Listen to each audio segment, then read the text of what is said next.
Well, just playing in local bands, hearing records, listening to the American Forces Network and while we lived in Scotland, and hearing people like Carole King, Jerry Goff, and all those great writers, Burt Bacharach, and Bob Dylan, right across the board.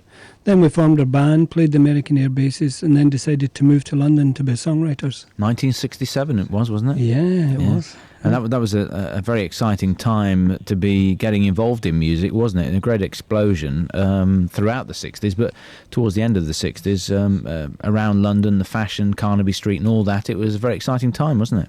Oh, it's wonderful. I wouldn't replace it for the world. It's just to be in Apple and be signed to a publishing company that's got a resident inventor. I mean, it was the most bizarre thing, but wonderful experience.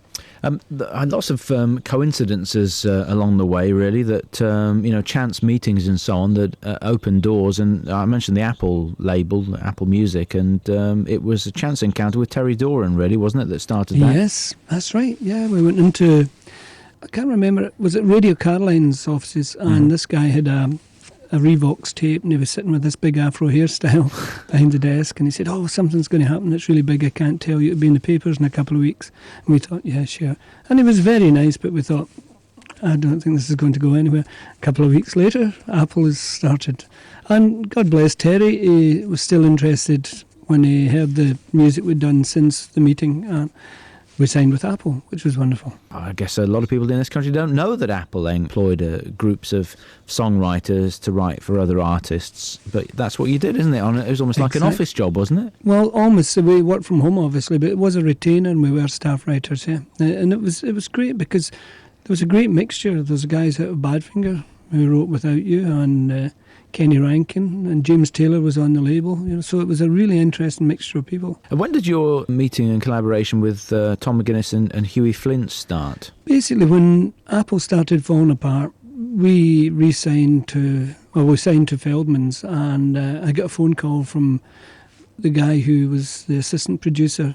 As a band in Scotland, we did one record with Tony Hatch, and the assistant producer, Tony Reeves, played with Coliseum, so he phoned me and said he'd done a gig with Manfred Mann, and Tom and Huey were thinking of starting a band, and he suggested me, but also said they're a duo, they won't split. So we went along, and it worked from the first afternoon. The hits, of course, everybody remembers When I'm Dead and Gone, Malt and Barley Blues and so on, but at that time you were obviously writing for other people and then performing as well with McGuinness Flint and so on. At that time, did you think, well, Gallagher and Lyle could actually go into studio, record our own material and make a name for ourselves? Yeah, well, we were very lucky because that whole singer-songwriter thing happened just then with Neil Young and Crosby, Stills and Nash, and it just exploded. Well, James Taylor as well from Apple, but the door opened till I was to do that, and then build from being a duo into a full band. And the hits came almost immediately, didn't they? Well, we were facing bankruptcy because we'd done a tour with a 20-piece string section, and it wasn't really as successful as it should have been, and we had to sort of regroup and look at the thing again. Out of that, we wrote 30 songs, and we took Breakaway out of those 30 songs. Was it a surprise in a way that, although you'd been writing, material for other people for so long, that your own records were in the shops and your own singles were in the charts? Yes, because I think we're basically reluctant performing artists. It was more a survival thing, and it evolved into something we grew into and actually enjoyed in the end, but we were reluctant to start with. By the end of the decade, the recording career had almost come to an end in a sense, hadn't it? Because it perhaps was that reluctance as performers that made you perhaps just return to songwriting. Is that what happened? Well, part of that, but also punk had just come in, and there wasn't a lot of room for melodic music at that time, and we looked and we thought, well, what do we do here? We've tried the format with string section, acoustic with the band, and mixed it about. We couldn't think of anything else to do that would keep us motivated and move on to another area.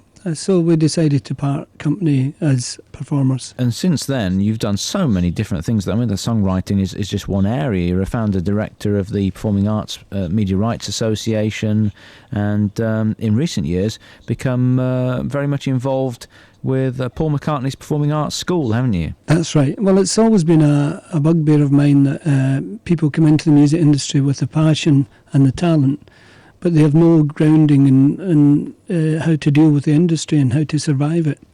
I started a thing in Scotland which is now run out of Paisley University, and I think they've got about 500 students now. And also, at that time when I was setting that up, I came to know Mark Featherstone-Whitty very well, who runs LIPA for Paul.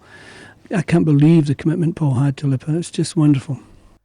As always, if you enjoyed this interview, please click on the like button, ring that notification bell so that you don't miss out in the future, and if you possibly can, please subscribe to the channel. Thank you.